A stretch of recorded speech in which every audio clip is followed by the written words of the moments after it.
Good morning, and thank you for joining our webinar today. This is Emily Taylor. I'm the Disseminations Manager for Pathways Research and Training Center. And today we have with us Mandy Davis, who is going to speak to you about our topic, Trauma-Informed Care in Youth and Young Adult Serving Organizations. I wanted to just go over some housekeeping items for you. The best way to use GoToWebinar. To make sure you have things away from your speakers and you want to listen on the phone if possible. That usually gives better quality than using the computer. Want to make sure you know that we will have a recording of this webinar available probably by tomorrow on our website, and you can also find all our previous webinars there. So right now I'd like to pass it over to our presenter today, Mandy Davis, who is Director of Trauma-Informed Oregon.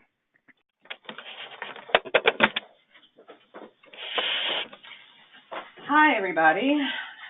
Thanks for having me and joining us for this conversation about trauma-informed care. I'm going to tell you a little bit about me, and then we'll start with the agenda. So my name is Mandy Davis, and I'm with Trauma-Informed Oregon, the director here. We're housed at the Regional Research Institute at the School of Social Work at Portland State University.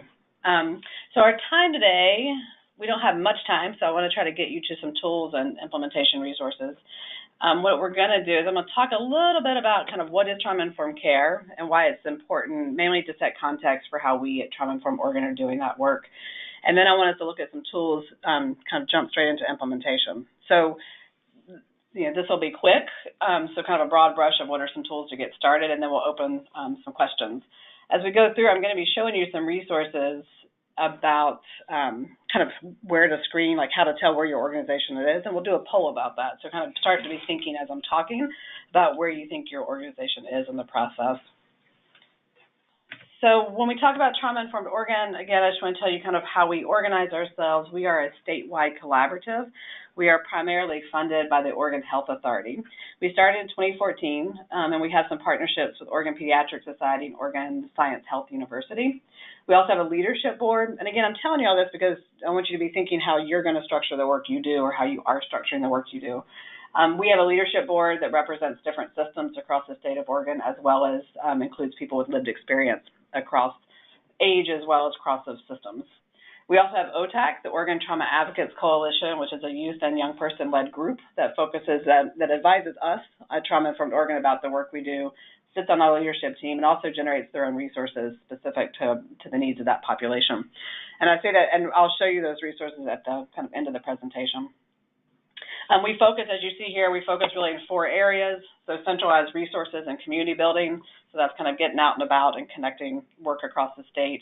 Training and education. We've really been focusing on trying to build training capacity. So we have free online training modules on our website. Policy and investment is an area we attend to. But today what we're going to talk about is implementation.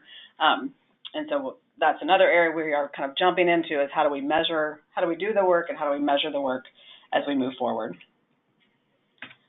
All right, so I'm going to start just, again, grounding us in how we understand trauma-informed care. So we at Trauma-Informed Oregon use SAMHSA's definition of trauma-informed care, which is a program, organization, or system, is trauma-informed when it has the 4 R's in place. Now, I always stop when I'm talking to folks to really focus on those first few words. That's a program, organization, or system. So I think one of the biggest confusions sometimes about trauma-informed care is that people don't see it as a system or organizational change model. And that's really what it is. It's about changing how our systems and organizations function versus individualized services focused on individuals, groups, or families. So that an organization or system realizes the widespread impact of trauma. And that's often where many organizations start the work, is just getting relevant data about how trauma happens for those they serve or for their community.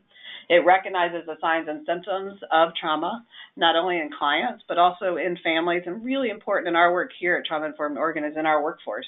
It's really acknowledging the impact of toxic stress and trauma on our workforce's ability to do the work. And then responds by integrating knowledge into, and I appreciate with SAMHSA that it says policies, procedures, and then practice.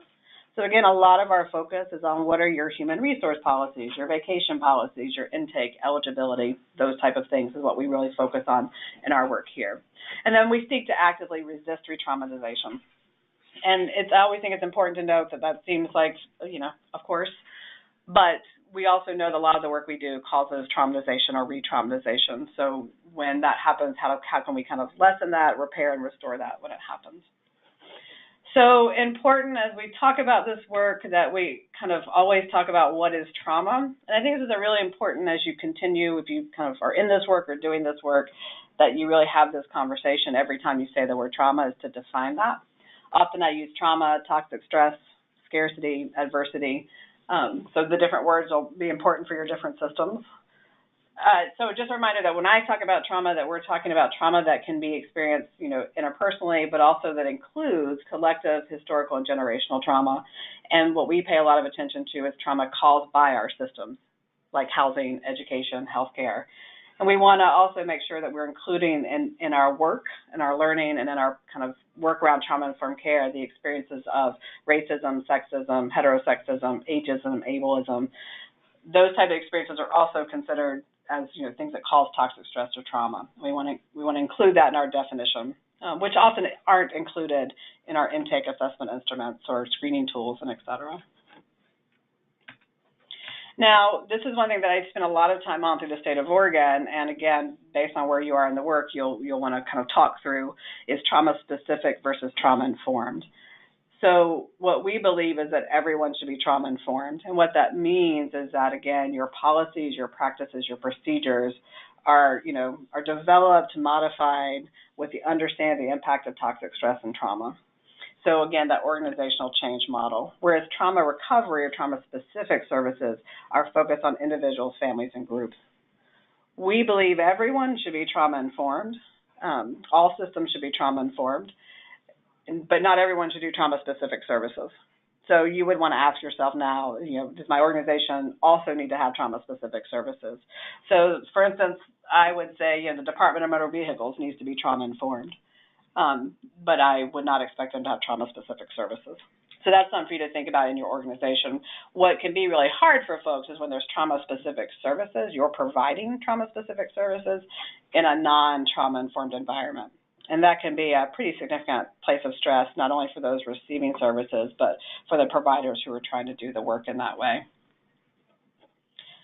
Now, where we spend some time when we're talking to folks is about this, like, why is this so important?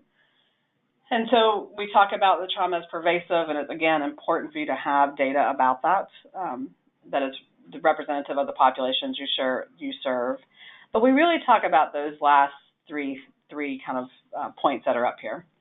And I want to go back and talk about that third point, actually, is that we believe trauma-informed care is pretty critical, that the practice of it is critical for those who've experienced adversity and trauma to engage in your services. But it's also, welcomed and appreciated by all people. We talk about what it actually looks like. And that's something to keep in mind as we try to figure out what actually it looks like. So the last three bullets we pay attention to, one is that trauma differently affects folks. And for many of you know this, there's multiple variables that make a difference of how we experience an incident or, a life history of toxic stress.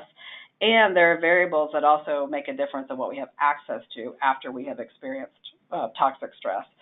So we spend time on that because it's important that we resist the one-size-fits-all model to intervention.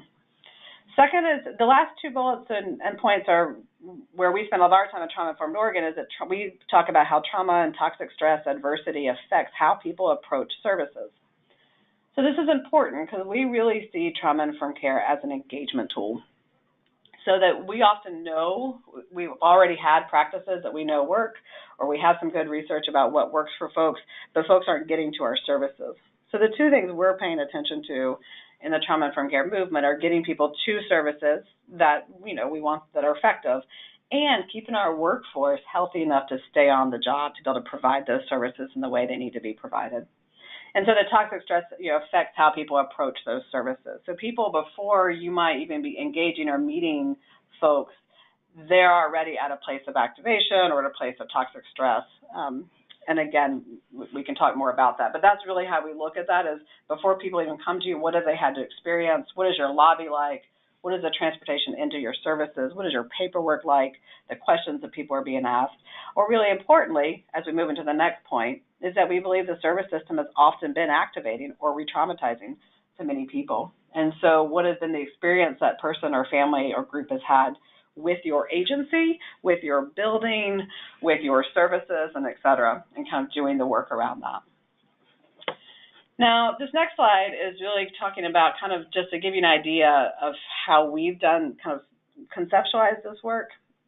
And I added it mainly so that you, again, I think it's important that you all do your work around kind of what are the words that work for you, what are the frameworks, what's the kind of history in your different industries and organizations. So we originally had our framework around this, which was around safety, power, and self-worth. And so we really, and the idea was that trauma takes away these three things, and so what organizationally can you put in play to create a safe context, to restore power, and to create a support self-worth. Now, so, we've evolved, and so we actually now use, the SAMHSA definition about realize, recognize, respond, and resist re-traumatization. But what we're focusing on is how organizations and systems can apply the principles of trauma-informed care, and we'll look at this in a minute. But really kind of, when we think about this, is to reduce toxic stress for those we serve, and importantly our workforce, to reduce traumatization and to reduce re-traumatization, to increase engagement, and to promote kind of whole brain environments for both the workforce and those that access our services. We focus a lot on systemic oppression and institutional abuse. And we also utilize neuroscience, which I think Laura Porter and Ramanda have kind of developed this acronym, meaning we look through the lens of neurobiology, epigenetics, adverse childhood experience, and resiliency. So that's kind of the science that we're going to train on and kind of ground the work in. Now, you all may be familiar with this. This is SAMHSA's concepts of trauma-informed care. And so again, here where we sit is on these 6 key principles. So what we're interested in our work is to what extent do organizations have policies and procedures that promote, for instance, safety, both physical and emotional, both for workforce as well as for those they serve. So to what extent does the organization promote trustworthiness and transparency, peer support, collaboration, empowerment, and then understand the impact of culture, history, and gender issues in their programming and policy and practices. So that's kind of what we focus on. So then the key here, right, is how to operationalize, like, what does that mean? And I think what's important to remember is it's going to look different across different industries, right? So trauma-informed care application for a police department is going to look different than trauma-informed application in a library, and yet both are going to be doing that work. So these are the principles of trauma-informed care that we are really interested in, so all organizations get the same principles. How they're going to kind of show up in those different organizations is going to be dependent on the service and the population. So what I want to move into now is really kind of some tools for implementation. And I think it's important to note that trauma-informed care is like, it's new. It's a new movement. And so we are kind of in the throes of, okay, we get this concept, but how do we measure it, operationalize it, systemize it in organizations? So this is some of the work that trauma-informed organs really been steeped in lately. So I'm going to show you some of these different tools. Again, just be thinking about them to the extent that they help you, and any questions you have about them. So this is a trauma-informed care logic model we developed recently. And what this is getting to, right, is that, what do you need, what do you do, what will happen in the outcomes? And the reason I think it's the logic model is important is that trauma-informed care, the reduction of adverse childhood experiences, often are about these long-term outcomes of wellness. And yet, we need to kind of back that up to trauma-informed care. And again, what do you need and what are you actually going to do to get to those outcomes? So here you see what we put as what you need is awareness of trauma among your service users and your staff. You need competence, and we'll talk a little bit more about this, but this is becoming pretty important, like how much competence do you need and for whom? You need commitment from your leadership and staff to prioritize trauma-informed care in things like your budget, your mission, your vision, your strategic plan. You need information to identify what you're already doing well. A really important point about trauma-informed care is that oftentimes you're already doing trauma-informed care. It just wasn't called that. And then process and infrastructure for the sustained work.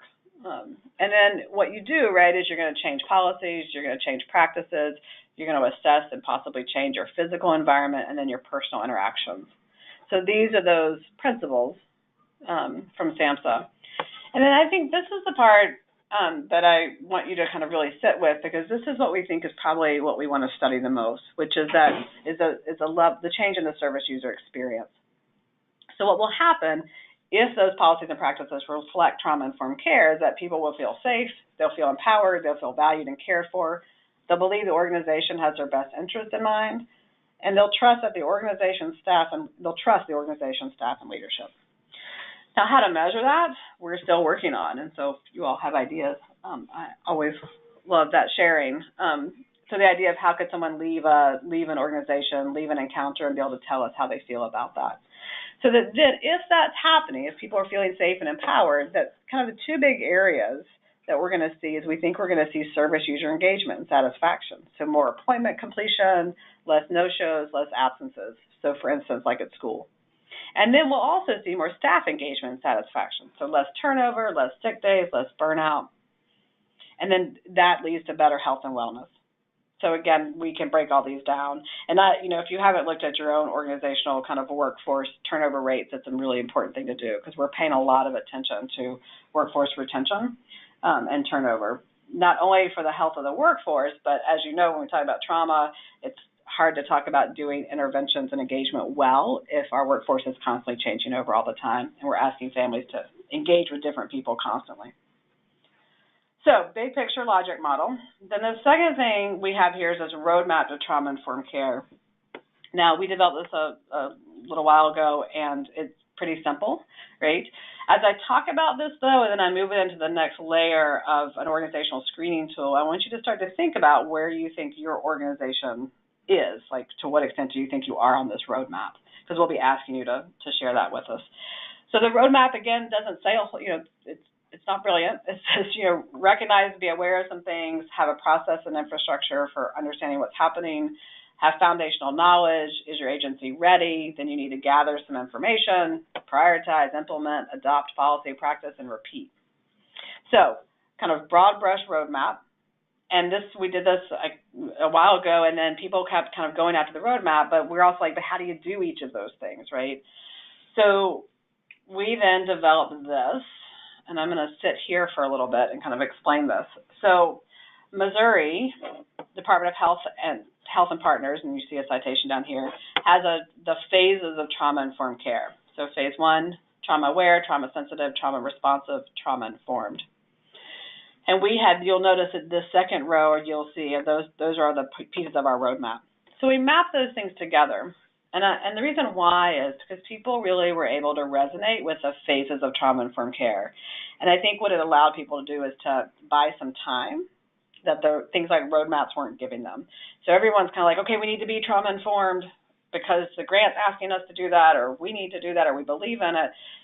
But then it feels urgent without a lot of support. And so I'm hoping that the phases kind of help people go, okay, we're in phase 1. We're going to spend a year there. This is the funds we need to get there before we move to phase 2. Or we're in phase 2, and this is what we're going to do to get to phase 3. So that between the roadmap pieces and the phases, we're hoping that, and we have organizations doing this, can use both of those things to talk about how to move forward in the trauma-informed care work, because it's not a linear process. So the challenge of a developmental phased approach is that the idea in phases, right, is you don't move to one without mostly completing the other. And that's not been our case with trauma-informed care because it's so new, people kind of are all over the place. And so the roadmap allows more of that. But again, the phases are helping us see, like, if you're getting stuck, maybe we need to go back to phase 2.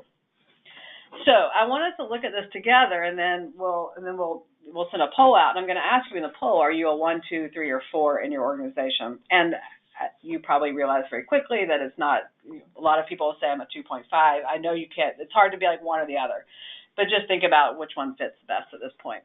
So I'm going to walk through each of these a little bit. So trauma-aware phase here, and what we did here is that you'll see, kind of 1 to 6, and this isn't like you have to do 1 and then 2 and then 3, but we wanted to provide a developmental phase a developmental process for each of these pieces of the roadmap, knowing that, you know, some people have a few people trained, and that may be enough, and some people have everybody trained. And that, again, with such a new movement, we want to allow all that to be able to be here so we can study it and see how many people do actually need to be trained to be able to move forward, because we don't have those answers yet. So you'll see here under recognition and awareness, for instance, at least one person in an organization understands the need for trauma-informed care versus organizations actually utilizing data to validate the need for trauma-informed care. In foundational knowledge, you see a few people have attended foundational training versus the organization has internal capacity to educate others, right? So you're moving from a few people to most staff having knowledge, so not just attended, but now have knowledge, to the trauma-informed care is exchanged among staff as part of the organizational culture. So, you know, are people talking about it? Are they able to implement it into case kind of planning or talking? And then a group in the organization can apply trauma-informed care knowledge and skills. When we talk about organizational readiness, we're talking about often funding and leadership commitment, right? So is your organization have stable funding and a low level of organizational chaos? Is your leadership committed? Do you have a majority of staff committed? Are there resources directed? The trauma-informed care is seen as a priority, that the organization's leaders can model trauma-informed care, and that the organizational leaders embody trauma-informed care. Now, you may start to notice the question is how to measure each of these things, and some of these we have good ideas about, and others we're trying to figure that out. So process and infrastructure is about, you know, now that everyone's kind of on board, we at Trauma-Informed Oregon have really been working within trauma-informed care work groups who kind of do the upfront work, and then right now, because people are just now in a place where they're moving into phase 4 and beyond, those trauma-informed care work groups are moving more into kind of quality assurance around trauma-informed care groups. So do you have change agents? You know, do you have people who can kind of commit to doing the work that's decided upon? Gather information so that the work group can use information to process what's currently happening, and we're going to talk a little bit about this more in just a minute. Policies have been reviewed, and then you've created a plan.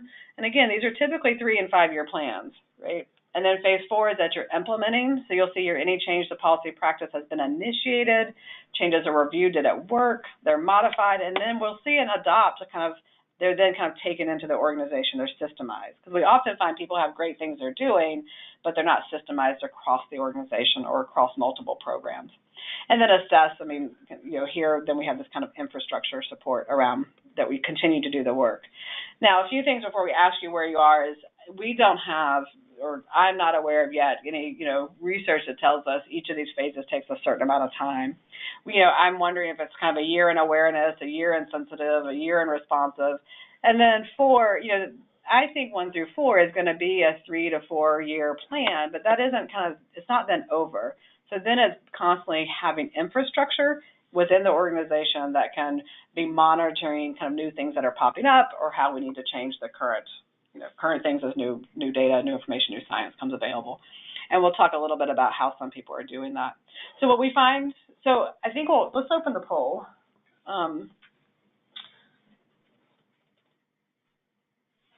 Okay, so we're going to open the poll, and it's going to be asking you whether you're phase 1, phase 2, or phase 3.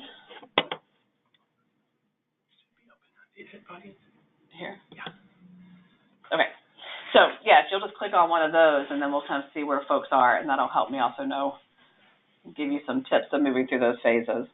And what's been we've been piloting this tool with large groups across different counties in Oregon, and what we're finding, what's interesting, is that what can be helpful is that you just do this, you just circle any of these things your organization has been working on and then sit back and look to see where you might need to head. And what we have found often is that sometimes people have done the very beginning, they've done number 1 across the board, but they're feeling stuck. And that can help you go back and go, we need to go back and actually get some depth maybe in agency readiness, or we need to bring on our leadership.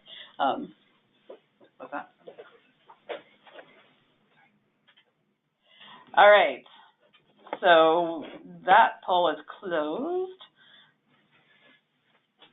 and it looks like we have kind of more people in the trauma-sensitive area, a good amount of folks in trauma-aware, a few folks in trauma-responsive, and then just a few in phase 4. So excellent.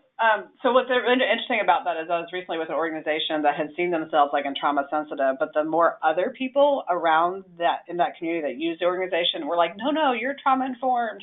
So I think it's fun for you to also think about asking those around you where they may place your organization.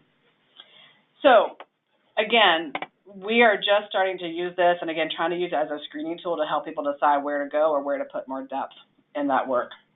So let's go through, we're going to spend the next few moments talking about some strategies and working through some of these phases. Now, phase one, trauma aware, is usually because someone's gone to, a presentation, kind of embodies the work, has gone to hear someone talk about it, and that's usually where that recognition and awareness. That's really just about people go, oh, adversity is happening, it's impacting services, and there's this thing called trauma-informed care or called something else that we want to use to kind of move this forward. When we look at kind of moving into phase two, which several of you are, is a couple things. And again, and on our website, each of these, like foundational knowledge, there's a whole thing on ideas of how to do it, ways to measure it. So there's a lot more information out there that we'll have time to go through today. But just a few things. So foundational knowledge, what we try to ask is who needs to know what by when. So we really try to think of this as a developmental kind of training model, just call it that, for the sense that we believe everyone in an organization needs the foundational knowledge of the trauma-informed care. And that can't just be a one-time thing, right? And so then what does your training plan look like or your educational plan look like? And then who needs to know different things, right? Clinicians need to know certain things. Front office staff need to know certain things. When I work with schools, I'm really interested in the front office staff, folks who are working in the cafeteria, doing recess, teacher assistants, folks doing the hallway work. So really making sure that you are reaching the entire organization with the information that's relevant for that organization. The second thing you see here that we're really sitting with right now is this level of knowledge, like how much do you need to know to do trauma-informed care? And it's probably not reasonable that everyone in the organization will be proficient in all the competencies. So then again, who needs to know what?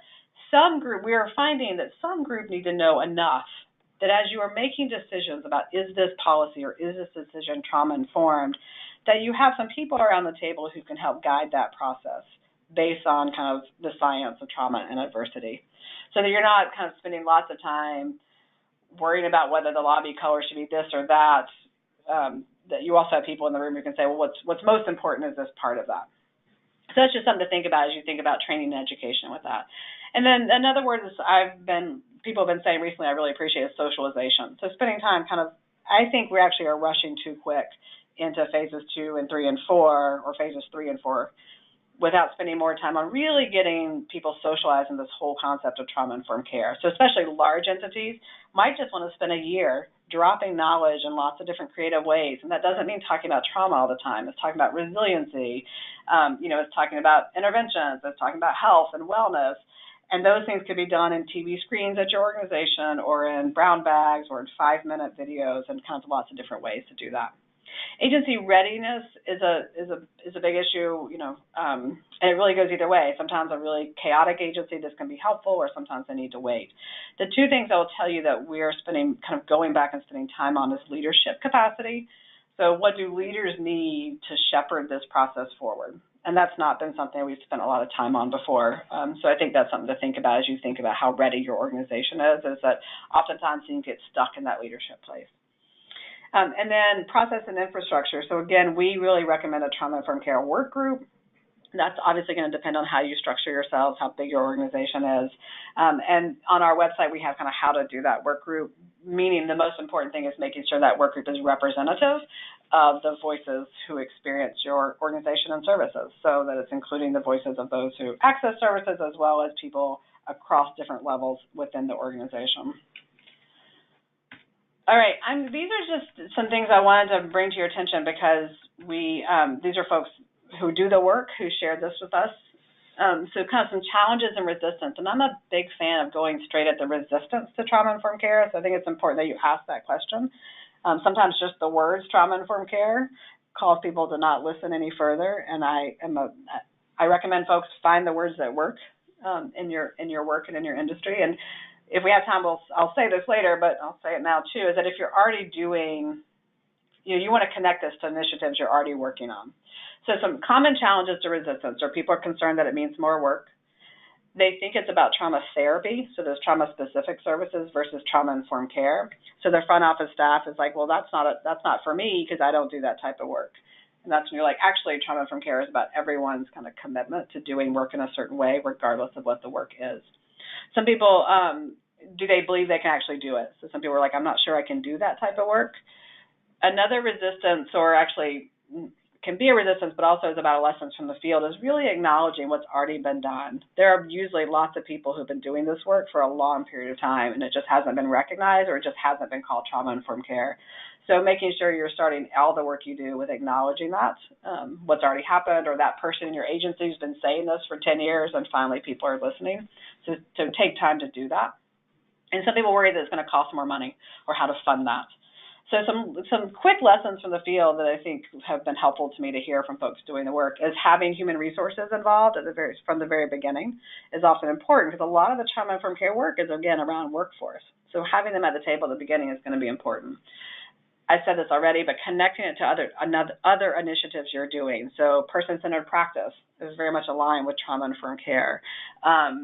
If you're doing equity work, if you're doing good equity work, it is trauma-informed. Trauma-informed care is not always embedding or including equity work, so trauma-informed care should kind of support the equity work.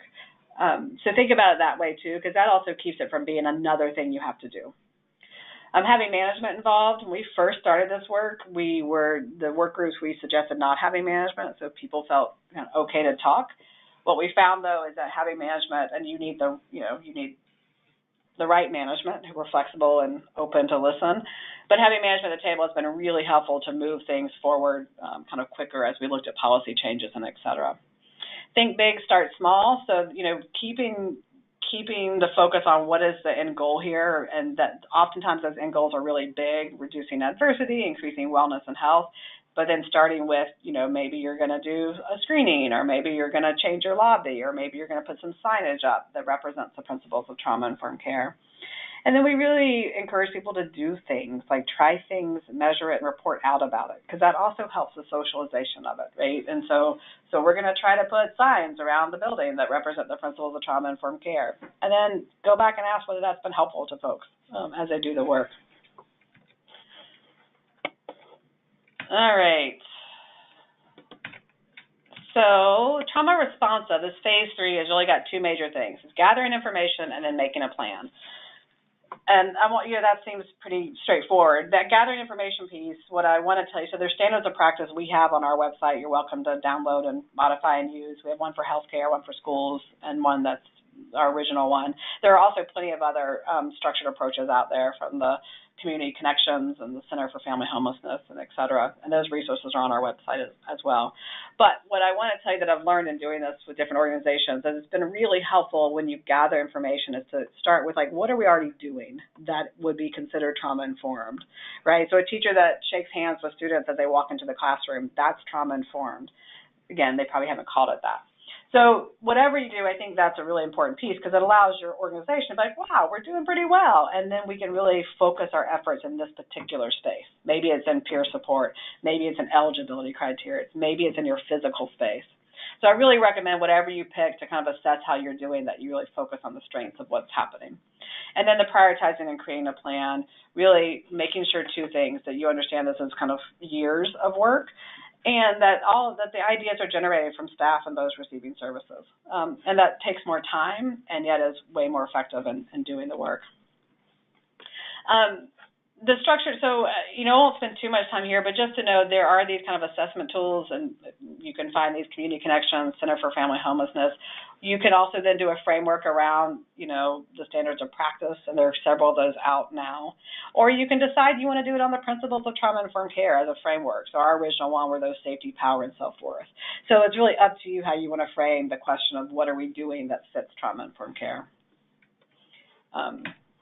On our standards of practice, I always want to show this because I think it's important that you see what all is included in the work. So in our standards of practice, we have this whole section on agency commitment. So here we're looking at your budget, your leadership investment, your commitment to equity and diversity. Your workforce wellness needs to be a priority. So if you don't have a workforce program in play, that may be something you work towards, and that's trauma-informed. So, again, I often spend a lot of time telling people, that's also trauma-informed. So thinking about what is and what is not is important. Then physical environment safety. So here we talk about scanning your environment for safety, physical and emotional, again, both for staff and those who access services. Do you have crisis protocols in place? Do you actually practice them? Do people feel safe accessing your services and working in your spaces, wherever those spaces may be, or at least, and also in all of the spaces you do the work? Workforce development, so we focus here, right, on hiring. So how are you hiring with trauma-informed care in mind, right? So do you have scenarios, hiring questions about trauma-informed care? We also look at supervision. So what support do folks come when they are hired onto the job? What support are they given there? And this is a really big thing for me because I think we don't do a great job of socializing people and supporting the workforce, which again is why we see these turnover rates that are pretty high. So supervision, and supervision's, a funny word. It works in some industries. In schools, it's going to be more like, allowing for coaching or peer mentoring. So again, thinking about the words that work in your industry. HR policies and practices, and then training and education. So what are the, so everyone gets the foundational training within so many months of employment, and then what are those continual training opportunities as well as expectations. And then if you do service delivery, so if people provide direct service, then there's a whole section on what that needs to look like, right? And so that they are culturally responsive and linguistically appropriate. Trauma-informed service delivery is that there's peer support available, and that peer support is kind of front and center. It's a kind of a priority service. You look at your intake process, your eligibility, your paperwork, all of that around service delivery. And then finally, your system change and monitoring. And I really, as a former clinician, quality assurance isn't always my favorite thing, but just really making sure that we have infrastructure in place so that people can continue the work of trauma-informed care after kind of the training and changes are made. All right, so phase trauma-informed is that implement and monitor, right, and adopt policies and practices. And, people really are doing some pretty creative practices. We do an activity when we do kind of all-day trainings about, we look at from the first point of entry to exit of your services, where are all the potential places that people may be activated, both the workforce and those accessing services. And then we talk about how can we make those less so. And again, it can be anything from how people are called back to an appointment, to how you introduce yourself, to what you wear a badge and what that means, and all of those type of things people look at, and they come up with ways to make that different. One of the things that I'm playing with right now, and I really is just playing with at this point, is like the ongoing decision-making infrastructure. And so that after you kind of make the major changes and you've modified things that are currently happening, that then the next step is how do you continue to have that conversation? So I'm looking at what are the questions that you can ask every decision that gets made to help it be trauma-informed. So somewhat like an ethics board instead of a trauma-informed board. So you could say, hey, we want to close the office on Fridays. To what extent is that trauma-informed or not? And have some questions that people can process that through as a way to really help build that culture change versus thinking it's a yes or no, because it rarely is a yes or no when it comes to trauma-informed care. All right. So one thing that we often talk about is kind of the levels of implementation of trauma-informed care, and I think this is important as you do your work to kind of hold in front of you, is that you have this kind of micro level of the work, levels of implementation. So making sure you're getting feedback from staff, from partners, from individuals seeking or using services. So again, that experience of the workforce and of those accessing services. And, we've been trying to think creatively about, having an app for that, right? So how do you know how people are experiencing the changes you've made? Then that meso level is the organizational level, so your standards of practice and tools that are being applied across programs and agencies. And then that macro level are your state agency self-assessments, your policy development, your support, kind of accountability and investment. So kind of just because you're going to be you're going to be working most likely on the meso level or the macro or the micro level. And so just kind of recognizing that, because it requires all three, but that doesn't mean that you'll necessarily be doing all three of those things. And then one of the things that we talk a lot about is around kind of what's most important. And many of you, I'm sure, know this, but standards and the work don't substitute from hearing directly from staff and those seeking services about how that experience is happening, right? And so you can do the standards of care and be, kind of solid on all of them, and yet you still have individuals in your organizations who aren't treating people well, and that has to be addressed as well. So we try to find those different ways to have things like coaching or supervision or reflection kind of included in the work that we do. And that's not always easy because we don't tend to value those things. We often don't have funding for those things. I'm going to take you to this next slide, and then we're going to go back to the assessment instrument because I want to kind of spend some time there for a second. But I just want, these are some resources, and you have access to all these, but I want to show you a couple that I think for this group are of interest. So Making Your Voices Heard. This was a resource developed by our OTAC, the Oregon Trauma Advocates Coalition, Suggestions for Youth by and for Youth in the Emergency Rooms. And so you can read about that tip sheet that's been pretty popular here in Oregon and beyond. And then Youth Engagement in the Emergency Room, again, it was kind of went along with this, was a tip sheet developed by OTAC as well. So using the trauma-informed care principles, applying it, this is something you could think about, applying it to a particular experience that folks are having. And then this third thing, For Youth, by Youth, the Foundations of Trauma-Informed Care. So this was a training that was done in conjunction with Foster Club and Trauma-Informed Oregon folks. And so this is a great presentation that youth, again, by Youth, For Youth, about trauma-informed care. And I would love you to check it out because they did a great job of shifting the information a bit. And then you have these other things here. So what I think I want to do is I'm going to maybe annoy you for a second and go back to the slide. So I want to just point out a couple things that we are really focused on here, and one is this leadership. So that's something to think about is what does it mean to be a trauma-informed leader, or what skills? Like one of the questions we're asking are, what skills do leaders need to have to shepherd this forward? And when they don't have those skills, how can they supplement that? So it's something I'll be interested in whether you have some thoughts about and how to measure that as you go forward in the work. And then again, around the foundational knowledge and the competency building is another piece that I think we need to all be thinking about. What are the competencies one needs to have at the different levels of practice people may be doing? So I know there's kind of national effort to think about behavioral health providers' competency level in trauma-informed care. And then again, I think this thinking about how to move, so you do all this work to kind of get things at a certain place around trauma-informed care, and then can it get then embedded in a quality assurance group, or does it need a separate group as you do the work forward? So a couple things to think about. So I think what I'd like to do is see if there are any questions popping up before I can go on. Susan Foley's okay. About with peer support providers, how does the organization deal with perhaps trauma? All right, so I'm going to read this out. So this says, there's a wonderful growth of peer support organizations and other ways that we encourage people with lived experience to become practitioners. How does that influence trauma-informed care at a systems organizational level when the practitioners may also be the persons with lived experience of trauma? So this is a great question. Again, I think this, for us, this comes into that place of what does your workforce wellness program look like? And we spend a lot of time in trainings and presentations separating self-care from workforce wellness. So self-care, take care of yourself, but the workforce wellness is really about what are the organizational policies and procedures that support wellness on the job. And so we talk about, and when we talk about things, we talk about the staff, the reason this is important is that most of the staff have their own adverse childhood experiences or adult adverse experiences. And so how do you incorporate that into your human resource policies? So if we're hiring people because they have lived experience, are we also incorporating that into that people should need to take some time off or need to do the work differently?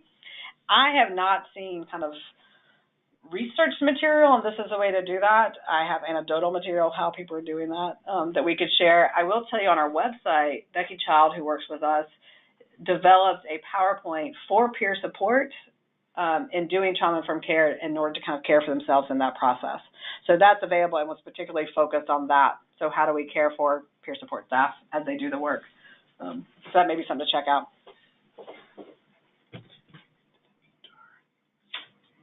Which one? What are good ways to get HR? What are good ways to get HR management involved?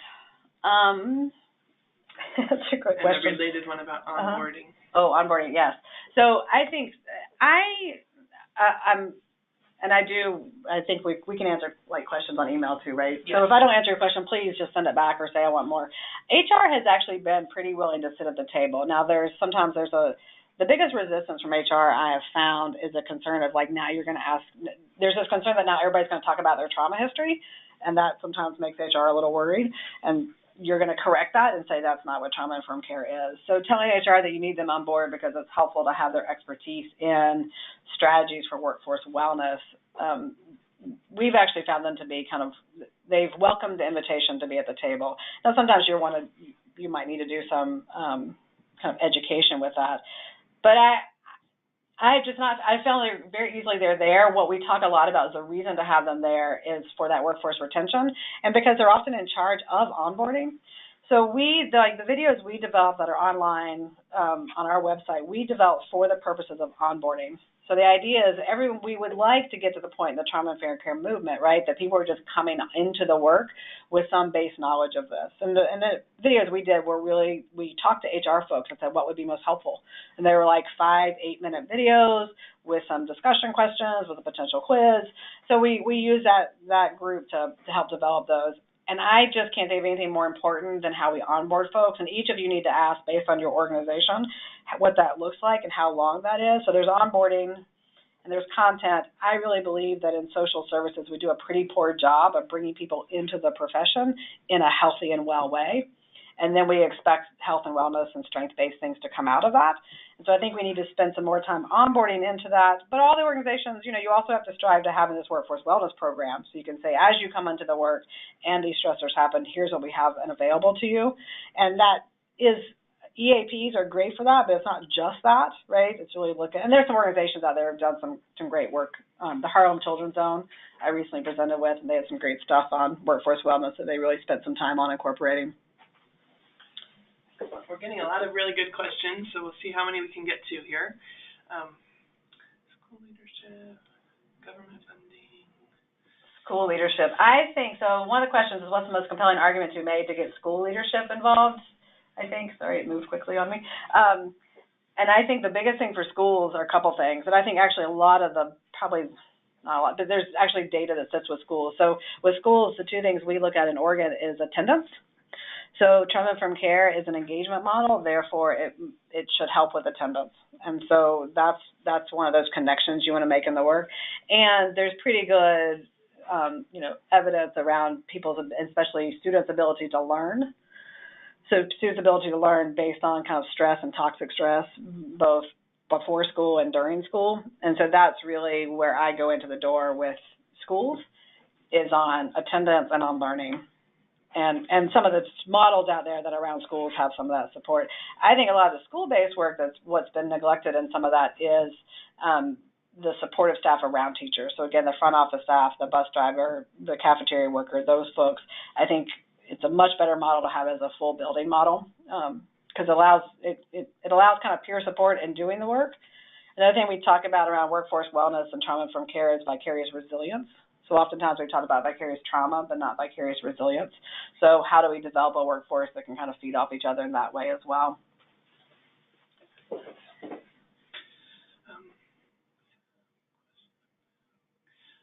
Sorry, we're just looking at questions. Let's see.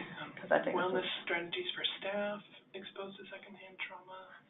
Yeah, so some of that's about wellness strategies for staff, and I have to tell you, I think we have a real deficit in the United States of what do we know is the most effective for an organization to put in place, and we're trying to research that as much as we can. So if you have ideas, then great. Different sectors have different things. I mean, hospitals have some things they put in place, often through kind of chaplaincy programs and care programs. But I think what we tend to do is have a debriefing. So when there's been an incident on site or related to the work or an incident in the community, we basically do a debrief and then kind of call it good. And that doesn't work, right? We need to restore and repair and have kind of ongoing work on that. On our website, I worked for a while here with the Homeless Youth Continuum, and they developed a response to tragedy plan that was like, what do you do at the moment? What do you do in 24 hours? What do you do in 3 months and 6 months and up to a year?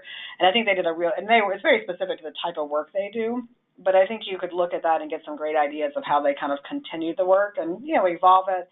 And the work is hard because you have to have it's not, again, it's not a one-size model all for workforce. And that's another thing to be careful of, is that we don't just invest in, a room where people can do yoga and that's it. So yoga and mindfulness room is great. You also may need to have access to a punching bag or an exercise room, and also have access to individualized services, as well as to, buying lunch for staff every once in a while or taking walks together. So I think you need the whole package, and that's often, but we need to make it above what I call above the line in our budget. The other thing that I look at when I go to organization is workforce wellness kind of part of your budget, or is it we had a couple $100 left over in a grant and so we'll have a potluck? So thinking about it really differently as part of the organization's responsibility in partnership with their staff in doing that work. A couple questions about the collaboration in Oregon, how that started. Yeah, so I can tell you a little bit about Oregon getting started, because which I think is a great conversation actually. So Oregon got started actually out of folks with lived experience, wrote a white paper and said that trauma was being ignored in the work in behavioral health in the state of Oregon.